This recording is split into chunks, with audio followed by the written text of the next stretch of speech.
ఒక cooking master building నుంచి దూకి టైం ట్రావెల్ చేసి అమ్మాయిగా మారిపోతాడు. మగాడిగా ఉన్న ఆ వ్యక్తి రాజభవనంలోని యువరాణిగా మేల్కొంటాడు. అన్నీ చెక్ చేసుకుంటే తన అరటిపండు కూడా కోల్పోయాడని తెలుసుకుంటాడు. తిరిగి తన శరీరానికి వెళ్ళడానికి అతను పడే తెప్పులు అన్నీ ఇన్ని కాదు. చివరికి తన శరీరంలోకి వెళ్ళాడో లేదో చూద్దాం. ఈ వేడికి చల్లచల్లని మజ్జిగ తాగుతూ ఎంజాయ్ చేయండి. బ్యాంగ్ అనే వ్యక్తిని చూపించడంతో మూవీ స్టార్ట్ అవుతుంది. అతను ఒక చెఫ్. వయసు తక్కువే కానీ వంట చేయడంలో మాస్టర్. అందుకే దక్షిణ కొరియా ప్రైమ్ మినిస్టర్ దగ్గర బ్లూ హౌస్లో చెఫ్గా పనిచేస్తూ ఉంటాడు. ఒకరోజు బ్యాంకు బ్లూ హౌస్లో చైనీస్ అంబాసిడర్ అంటే చైనా రాయబారికి చేపల కూర సిద్ధం చేయమని చెప్తారు. అయితే ఆ రాయబారి చేపల్లో ఒక్క ఎముక కూడా ఉండకూడదని చెప్తాడు. చేపలు ఎముకలు ఉంటే అతను తినలేడు. అందుకే బ్యాంకు ఎముకలు లేకుండా రుచికరమైన చేపల కూర సిద్ధం చేయమని చెప్తాడు. సో బ్యాంగ్ వంటను తయారు చేయడం ప్రారంభిస్తాడు. తర్వాత రాత్రి టైంలో భోజనం సిద్ధమైపోతుంది. రాయబారి కోసం బ్యాంగ్ ఎంతో జాగ్రత్తగా వండిన చేపల కూర వడ్డిస్తాడు. అయితే అతను వంట తినగానే అందులో చేపలు పట్టడానికి ఉపయోగించే హుక్ ఉంటుంది. అది చాలా పెద్ద సమస్యగా మారిపోతుంది. సో బ్యాంగ్ ఇప్పుడు చిక్కులు పడిపోతాడు. వెంటనే సెక్యూరిటీ వాళ్ళు బ్యాంగ్ను వెతకడం ప్రారంభిస్తారు. నెక్స్ట్ సీన్లో రాత్రి బ్యాంగ్ అపార్ట్మెంట్కి ఇద్దరు పోలీసులు ఇన్వెస్టిగేషన్ చేయడానికి వస్తారు. వాళ్ళు డోర్ కొట్టగానే బ్యాంగ్ డోర్ తీయకుండా తప్పించుకోవాలని నిర్ణయించుకుంటాడు. అతను బాల్కనీ నుంచి బయటికి దూకి పారిపోవడానికి ప్రయత్నిస్తాడు. పోలీసులు కూడా అతను వెంట పడతారు. ఈ గందరగోళంలో బ్యాంగ్ ప్రమాదవశాత్తు కింద ఉన్న స్విమ్మింగ్ పూల్లో పడిపోతాడు. ఆ నీళ్ళల్లో పడగానే తన తల బలంగా తాకి స్పృహ తప్పి పడిపోతాడు. అయితే అదే టైంలో ఒక అమ్మాయి నీటిలో నుంచి ఈదుకుంటూ వచ్చి అతనికి ముద్దు పెడుతుంది. కట్ చేస్తే బ్యాంగ్ కళ్ళు తెరుస్తాడు. తన చుట్టూ పరిసరాలు చాలా విచిత్రంగా అనిపిస్తాయి. అతను ఒక స్ట్రేంజ్ మంచం పైన ఉన్నట్లు గమనిస్తాడు. అంతేకాదు ఆ గది చాలా చాలా విచిత్రంగా ఉంటుంది. అది చూసి బ్యాంకు ఏం అర్థం కాక అయోమయంలో ఉంటాడు. వెంటనే దగ్గరలో ఉన్న అద్దంలో తన మొహం చూసుకుంటాడు. తన మొహం చూసుకుని షాక్ అయిపోతాడు. అతని రూపం పూర్తిగా మారిపోయి తను ఒక మహిళగా మారిపోయి ఉంటాడు. బ్యాంగ్ ఆలోచనలో పడతాడు. నిజంగానే నా రూపం మారిపోయిందా లేకపోతే ఇది నా కలనా అని అనుకుంటాడు. తర్వాత బ్యాంగు నీటిలో పడిపోయినప్పుడు స్పృహ తప్పిపోయిన విషయాన్ని గుర్తు చేసుకుంటాడు. ఇదంతా కళ అయ్యుండొచ్చేమోలే అనుకుని గదిలో నుంచి బయటకు వస్తాడు. బయటికి వచ్చిన వెంటనే అతనికి చాలా మంది ఆడవాళ్ళు నమస్కరిస్తారు. యువరాణి యువరాణి అంటూ అరుస్తూ ఉంటారు. వీడు భయపడిపోయి షాక్ అయిపోతాడు. ఇదంతా నిజమేనా? వీళ్ళంతా నన్ను యువరాణి అని ఎందుకు పిలుస్తున్నారు అని షాక్ అయిపోతాడు. భయంతో అక్కడి నుంచి పరిగెట్టుకుంటూ బయటకు వస్తాడు. ఏదో తేడాగా ఉందని చెప్పి శరీరం టచ్ చేసి చూసుకుంటాడు. బ్యాంగ్ అమ్మాయిని అర్థమైపోతుంది. సో నేను మగాన్ని అని నిరూపించుకోవడానికి ఏమీ లేదు అక్కడ. అంటే తనకి ఉండాల్సిన అరటిపండు లేదనమాట. ఇది గ్రహించిన బ్యాంగు భయంతో మూర్ఛపడిపోతాడు. ఇదే సిచ్యువేషన్ నీకు ఎదురైతే ఏం చేస్తావు బ్రో? కామెంట్ చేయి. తర్వాత ఏదో ప్లాస్టిక్ సర్జరీ వల్ల జరిగిందా అని అనుకుంటాడు. నా శరీరంపై ఎవరో మార్ఫింగ్ చేసి సర్జరీ చేసి నా రూపాన్ని మార్చేశారా అన్న భయం కూడా వెంటాడుతుంది. కానీ చుట్టూ ఉన్న వాతావరణాన్ని గమనించిన తర్వాత ఇది సాధారణంగా జరిగే విషయం కాదని ఖచ్చితంగా అర్థం చేసుకుంటాడు. ఇదంతా చూసి టైం ట్రావెల్ చేసి గతానికి వచ్చాను అన్న నిజాన్ని అయితే గ్రహిస్తాడు. సో అతను వెంటనే రాజభవనానికి తీసుకెళ్తారు. నెక్స్ట్ రోజు ఒక పని మనిషి అతనితో మాట్లాడతాడు. ఆమె చెప్పిన మాటలు బ్యాంగ్ను ఇంకా ఆశ్చర్యపరుస్తాయి. నువ్వు ఇప్పుడు నిజంగా ఎవరో తెలుసా అంటూ ఆమె నెమ్మదిగా వివరిస్తుంది. నిజానికి బ్యాంగ్ టైం ట్రావెల్ చేసి 1851లోనే జోసన్ రాజ్యానికి వచ్చుంటాడు. అంతేకాదు అతను ఇప్పుడు రాజు కుటుంబానికి చెందిన యువరాణి కిమ్ సో యాంగ్ శరీరంలో ఉంటాడు. ఇంకొక షాకింగ్ విషయం ఏమిటంటే కొన్ని రోజుల తర్వాత ఆమె రాజును వివాహం చేసుకోవాలి. అంటే బ్యాంగ్ ఇప్పుడు తన ఒరిజినల్ శరీరంలో లేడు. అంతేకాదు త్వరలోనే రాణిగా మారాల్సిన పరిస్థితి ఏర్పడుతుంది. సో వీడు తన శరీరాన్ని అరటిపండును కోల్పోయి దిక్కు తోచని పరిస్థితుల్లో ఉంటాడు. అంతేకాదు పని మనిషి మరొక షాకింగ్ విషయం కూడా చెప్తుంది. కొద్ది రోజుల క్రితం ఈ యువరాణి శరీరం సరస్సులో తేలుతూ కనిపించిందని, అయితే సైనికులు ఆమెను రక్షించి తిరిగి ప్యాలెస్లోకి తీసుకొచ్చారని చెప్తుంది. ఇది విన్న బ్యాంగు తన అసలు శరీరం ఇప్పుడు ఎక్కడుంది అనుకుంటాడు. సో తన గత జీవితాన్ని తిరిగి పొందాలంటే మళ్ళీ సరస్సులోనే దూకాల్సిందే. బ్యాంగు తన ఆత్మ కీమ్ ఆత్మలో మారిపోయిందని అనుకుని తిరిగి తన కాలానికి వెళ్ళాలంటే సరస్సు వద్దకు వెళ్ళడమే మార్గం అనుకుంటాడు. అందుకే పని మనిషిని సరస్సు వద్దకు తీసుకెళ్ళమంటాడు.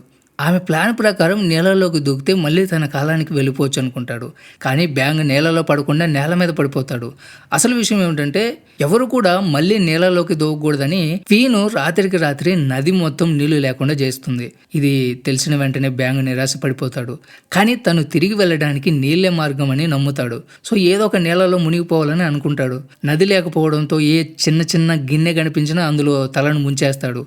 కానీ తన ప్రయత్నం మొత్తం విఫలమైపోతుంది. ఇలా ఇలా కొన్ని రోజులు గడుస్తాయి. చివరికి పెళ్లి రోజు దగ్గర పడుతుంది. బ్యాంకు అక్కడ ఆచారాలు ఏమీ తెలియదు, కానీ పని మనుషుల హెల్ప్తో అన్నీ పూర్తి చేస్తాడు. తర్వాత వాళ్ళ సాంప్రదాయం ప్రకారం కొత్త రాణిగా మారిన బ్యాంగు రాజుగదికి వెళ్లాల్సి వస్తుంది. అయితే రాజుతో కలిసి గడపడం ఇష్టం లేక అతనికి మద్యం తాపిచ్చి మత్తెక్కించాలని అనుకుంటాడు. అయితే ఇక్కడ అనుకున్నట్లుగానే రాజు మత్తెక్కి నిద్రలోకి జారుకుంటాడు. దీన్ని చూసి బ్యాంక్ సేఫ్ అనుకుని ఊపిరి పీల్చుకుంటాడు. నెక్స్ట్ రోజు బ్యాంక్కి బాగా తలనొప్పి వస్తుంది. పని మనుషులు ఆమెకి తినడానికి ఆహారం తీసుకొస్తారు, కానీ అది బ్యాంక్కి అస్సలు నచ్చదు. తనకి అలవాటైన ఆహారమే తినాలనుకుంటాడు. వెంటనే వంట వాళ్ళని పిలిచి రామన్ వండండి అని చెప్తాడు. ఇక్కడ సమస్య ఏమిటంటే ఆ రాజ్యంలో వాళ్ళకి రామన్ అంటే ఏంటో అస్సలు తెలియదు, నాకు కూడా తెలియదు. అయినా కూడా బ్యాంక్ చెప్పిన విధంగా వండడానికి ప్రయత్నిస్తాడు. కానీ వండిన వంట బ్యాంక్కి అస్సలు నచ్చదు. కొన్ని వంటలు చాలా హెల్దీగా ఉంటే మరికొన్ని రుచి లేకుండా ఉంటాయి. ఇంకొన్ని మసాలా ఎక్కువైపోయి ఉంటుంది. ఎన్నిసార్లు చేసినా ఒక్క వంట కూడా బ్యాంక్కి నచ్చదు. చివరికి ఆ వంట వాడు విసిగిపోయి నువ్వే వండుకో అని కోపంగా చెప్పేస్తాడు. వెంటనే బ్యాంక్ కిచెన్లోకి వెళ్తాడు. కత్తి తీసుకుంటాడు. ఇది చూసి పని మనిషి బిత్తరపోతుంది. ఎందుకంటే బ్యాంక్ జీవితంలో ఒక్కసారి కూడా వంట చేయలేదు. అంటే ఈ బ్యాంక్ కాదు, ఆ రాణి ఎప్పుడూ చేయలేదన్నమాట. ఆమె వంట చేయగలదా అని అందరూ ఆశ్చర్యంగా ఆమెను చూస్తూ ఉంటారు. బ్యాంక్ చాలా శ్రద్ధగా వేగంగా కూరగాయలు కట్ చేసి అద్భుతమైన వంట తయారు చేస్తాడు. తర్వాత తన గదిలోకి తీసుకెళ్ళి ఆనందంగా హ్యాపీగా తింటాడు. ఇదంతా ఒక చెఫ్ గమనిస్తాడు. వీడికి అహంకారం చాలా ఎక్కువ. నాకంటే తోపు ఎవడు లేడు అని ఫీల్ అవుతూ ఉంటాడు. బ్యాంక్ టాలెంట్ చూసి మెచ్చుకోకుండా ఈర్ష్యపడుతూ ఉంటాడు. చూడడానికి బాగానే ఉంది కానీ రుచి అంత గొప్పగా ఏం లేదనుకుంటాడు. వీడు బ్యాంక్ టాలెంట్ని ఒప్పుకోకుండా తానే గొప్ప చెఫ్ అని అహంకారంతో ఉంటాడు. కానీ నిజం తెలుసుకోవాలనుకుంటాడు. ఇది నిజంగా అంత బాగుందా అనే డౌట్తో మిగిలిన వంటకాన్ని రుచి చూడాలనుకుంటాడు. కానీ ఆ వంట టేస్ట్ చేయగానే అతను షాక్ అయిపోతాడు. చెంచా కూడా చేతిలోంచి కిందకు వదిలేస్తాడు. కారణం ఏమిటంటే అది అతను ఊహించిన దానికంటే అద్భుతంగా ఉంటుంది. ఇది గమనించిన బ్యాంక్కి ఒక కొత్త ఐడియా వస్తుంది. అదేంటంటే క్వీన్కి ఇష్టమైన వంట చేసి ఆమెను మెప్పించాలనుకుంటాడు. బ్యాంక్ తన స్కిల్స్ ఉపయోగించి రాజకుటుంబాన్ని ఇంప్రెస్ చేయాలనుకుంటాడు. గ్రాండ్ క్వీన్ ఒకప్పుడు నదిలో నీళ్లు లేకుండా చేయడం వల్ల రాజ్యంలో మంచినీటి సమస్య ఏర్పడింది. కానీ క్వీన్కి ఇష్టమైన వంట చేసి ఆమెను ఇంప్రెస్ చేస్తే తిరిగి నదిని నింపేలా ఒప్పించగలనని బ్యాంక్ అనుకుంటాడు. దీనికోసం వెంటనే వంటగదికి వెళ్తాడు. కానీ అక్కడే ఉన్న మెయిన్ చెఫ్ బ్యాంగ్ను అడ్డుకుంటాడు. ఇక్కడ నీకేం పని లేదంటూ బయటకు పంపడానికి ప్రయత్నిస్తాడు.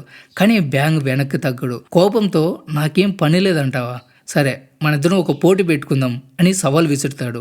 అంటే తన టాలెంట్ నిరూపించుకోవడానికి ఎవరు తనని ఓడించలేరని చెప్పడానికి మెయిన్ చెఫ్తో పోటీకి రమ్మని చెప్తాడు. ఫస్ట్ మెయిన్ చెఫ్ ఆ సవాల్కి ఒప్పుకోడు.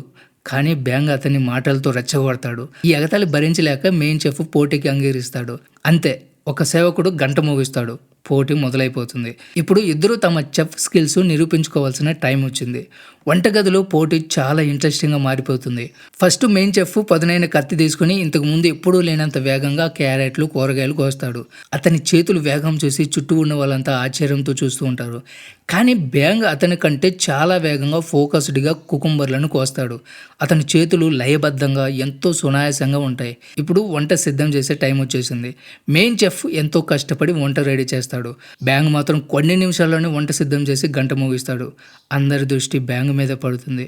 బ్యాంగ్ గెలిచిన ఆనందంలో ఉంటాడు. ఇది మెయిన్ చెఫ్కి అస్సలు నచ్చదు. ఇక్కడ వేగం ముఖ్యం కాదు, రుచి చూసిన తర్వాతే గెలిచింది ఎవరో తెలుస్తుంది అని అంటాడు. సో బ్యాంగ్ టేస్ట్ చేయండి అని చెప్తాడు.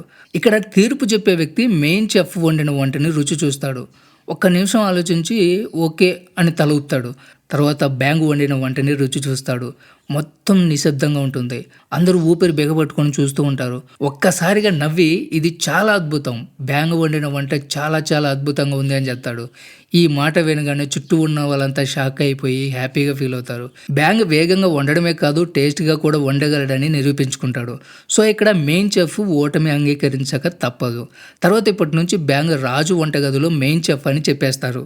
తర్వాత బ్యాంగ్ తన స్కిల్స్ ఉపయోగించి గ్రాండ్ క్వీన్కి భోజనం రెడీ చేసిస్తాడు. ఆ టైంలో క్వీన్ కొన్ని రోజులుగా పంటి నొప్పితో బాధపడుతుందని తెలుసుకుంటాడు. దీనివల్ల ఆమె గట్టిగా ఉన్న వంటని తినలేకపోతుంది. సో ఇది గమనించిన బ్యాంగ్ క్వీన్కి తినడానికి సులభంగా ఉండే మెత్తని వంట తయారు చేయాలని నిర్ణయించుకుంటాడు. వెంటనే సరైన పదార్థాలను తీసుకుని పాలను పూసి రుచి చూస్తూ వంట చేయడం ప్రారంభిస్తాడు. చివరిగా బంగాళాదుంపను ఉడికించి వాటిని మెత్తగా చేసి అందంగా అలంకరించి వడ్డిస్తాడు. బ్యాంగ్ తన వంటని స్వయంగా గ్రాండ్ క్వీన్కి ఇస్తాడు. క్వీన్ దాన్ని రుచి చూసి చాలా ఇష్టపడుతుంది. అయితే ఒక చిన్న లోపని చెప్తూ ఈ వంట చల్లారిపోయింది అని చెప్తుంది. వంట చల్లారిపోవడంతో బంగాళాదుంప ముద్దగట్టిపోయి ఉంటుంది. ఇది విని బ్యాంగ్ నిరాశ చెందుతాడు. కోటకు తిరిగి వెళ్తూ చేసిన పొరపాటును ఎలా సరిచేయాలో ఆలోచించడం స్టార్ట్ చేస్తాడు. కొద్దిసేపటికి బ్యాంగ్కి ఒక అద్భుతమైన ఐడియా వస్తుంది. ఒక ప్రత్యేకమైన క్లాత్ను కుట్టించి దానికి సంబంధించిన ఇన్స్ట్రక్షన్ రాజ్యంలో ఉన్న ఇంజనీర్లకి పంపిస్తుంది. బ్యాంగ్ చెప్పిన దాని ప్రకారం ఇంజనీర్లు ఒక ప్రత్యేకమైన భోజన రథాన్ని తయారు చేస్తారు. ఈ రథం 4 వైపులా ఆ డిఫరెంట్ క్లాతులతో కప్పబడి ఉంటుంది. దీనివల్ల లోపల భోజనం వేడిగా ఉంటుంది. ఇందులోనే బ్యాంగ్ రుచికరమైన వంట తయారు చేస్తాడు. ఆ వంటను కొత్తగా తయారు చేసిన రథం ద్వారా సేవకుల చేత గ్రాండ్ క్వీన్కి పంపిస్తాడు. క్వీన్ వేడివేడిగా వచ్చిన భోజనాన్ని ఎంతో ఆనందంగా తింటుంది. ఆమె ఒక్క ముక్క కూడా మిగలకుండా తినడం చూసి బ్యాంగ్ చాలా హ్యాపీగా ఫీల్ అవుతాడు. కొన్ని రోజుల తర్వాత ఇంజనీర్లు వచ్చి మన ప్లాన్ సక్సెస్ అయిపోయిందని చెప్తారు. బ్యాంగ్ తన ప్రయోగం ఫలించడం వల్ల చాలా హ్యాపీగా ఫీల్ అవుతాడు. అలా కొన్ని రోజుల తర్వాత రాజు ఒక భారీ విందు ఏర్పాటు చేస్తాడు. దేశం నలుమూల నుంచి చాలామంది పెద్దవాళ్ళు వచ్చి ఉంటారు. అయితే అదే రోజు వంటగదిలో పనిచేసే వాళ్ళకు హెల్త్ సరిగ్గా లేకపోవడం వల్ల పనిచేసే వాళ్ళు తక్కువైపోతారు. ఇది గమనించిన బ్యాంగ్ హెల్ప్ చేయాలనుకుంటాడు. సో విందు జరుగుతున్న ప్లేస్ నుంచి వంటగదికి వెళ్తాడు. అక్కడ పరిస్థితి చూసి ఆ రోజుకి అవసరమైన నిత్యావసర సరుకులు సరిపోలేదని గ్రహిస్తాడు. ఇక్కడ కూరగాయలు రావడం ఆలస్యం అవడం వల్ల ఉన్న కూరలతో వంట చేయాల్సిన పరిస్థితి వస్తుంది. దీంతో బ్యాంగ్ ఒక కొత్త వంట సిద్ధం చేయాలనుకుంటాడు. ముందుగా బంగాళాదుంపను తీసి వాటి తొక్క తొలగించి పొడవుగా కత్తిరిస్తాడు. తర్వాత ఈ ముక్కలను కడ్డీలకు చుట్టి బాగా వేయించి గరం గరం అనేలా సన్నని పొరతో క్రిస్పీగా తయారు చేస్తాడు. తినడానికి వచ్చిన గెస్టులు ఫస్ట్ ఆ వంటను చూసి షాక్ అవుతారు. ఇది రాజులకు తగ్గ భోజనం కాదని కొందరు వాదిస్తారు. కానీ ఒకసారి రుచి చూసిన తర్వాత అందరూ షాక్ అయిపోయి మెచ్చుకుంటారు. రాజుతో సహా అందరూ ఆ కొత్త వంటని ఎంతో ఇష్టంగా తింటారు. తర్వాత బ్యాంగ్ రెండో వంట కొద్దిగా కష్టమైంది. వంటగదిలో మాంసం లేకపోవడంతో పచ్చి పప్పులతో బర్గర్ తయారు చేయాలని అనుకుంటాడు. ఈ బర్గర్కు టమోటా రిలీజ్ కూడా జత చేస్తాడు. ఈ కొత్త వంటను ఫేమస్ అయిన ఫాస్ట్ ఫుడ్ బ్రాండ్ మెక్డొనాల్డ్ ఇన్స్పిరేషన్తో మెక్ డొనాల్డ్ అని పేరు పెడతాడు. సో గెస్ట్లు ఈ బర్గర్ని రుచి చూసి చాలా బాగా ఇంప్రెస్ అయిపోతారు. తర్వాత బ్యాంగ్ స్పెషల్ జెల్లీ డెజర్ట్ తయారు చేస్తాడు. దీన్ని తిన్న తర్వాత అందరూ ఇంకా చాలా ఇంప్రెస్ అయిపోతారు. ఫస్ట్ బ్యాంగ్ కొన్ని ప్రాబ్లమ్స్ ఫేస్ చేసినా చివరికి వంట అద్భుతంగా చేసి సక్సెస్ అయిపోతాడు. ఈ విందుకు గ్రాండ్ క్వీన్ కూడా హాజరవుతుంది. ఆమె బ్యాంగ్ని బాగా పొగిడి ఒక కోరిక కోరుకోమని చెప్తుంది. వెంటనే బ్యాంగు తన గ్రామంలో ఖాళీగా ఉన్న నదిని తిరిగి నింపాలని కోరుకుంటాడు. అయితే ఇది 19వ శతాబ్దం కాబట్టి ఇప్పుడున్న టెక్నాలజీ అప్పుడు లేదు. కాబట్టి సేవకులే బిందెల్లో నీటిని మోసుకెళ్ళాలి. ఇలా చేస్తే చాలా టైం పడుతుంది. కానీ క్వీన్ ఆజ్ఞతో అది తప్పకుండా జరుగుతుంది. బ్యాంగ్ తన సిచ్యువేషన్ అర్థం చేసుకుని పనిని వేగంగా పూర్తి చేయడానికి ఒక కొత్త ప్లాన్ చేస్తాడు. సేవకులు వరుసగా నిలబడి ఒక్కొక్కరు బిందెలను ఒకరి నుంచి మరొకరు అందిస్తూ ఉంటారు. ఇలా చేయడం వల్ల నీళ్లు నది వరకు చాలా త్వరగా చేరుకుంటాయి. ఈ పద్ధతి అందరికి నచ్చి వాళ్ళు ఉత్సాహంగా పనిచేస్తారు. అయితే కొన్ని రోజులు అలా కష్టపడినా కూడా నది పూర్తిగా నిండదు. దీన్ని చూసి బ్యాంగ్ నిరాశ పడిపోతాడు. ఒకరోజు అనుకోకుండా భారీ వర్షం పడుతుంది. ఫస్ట్ చిన్న చిన్నగా వచ్చినా అలా వరుసగా కురుస్తూనే ఉంటుంది. కొద్ది కొద్దిగా నది నీటితో నిండిపోతుంది. ఈ మార్పు చూసి బ్యాంగ్ విపరీతంగా ఆనందిస్తాడు. ఆనందంతో వర్షంలో డాన్స్ చేయడం మొదలు పెడతాడు.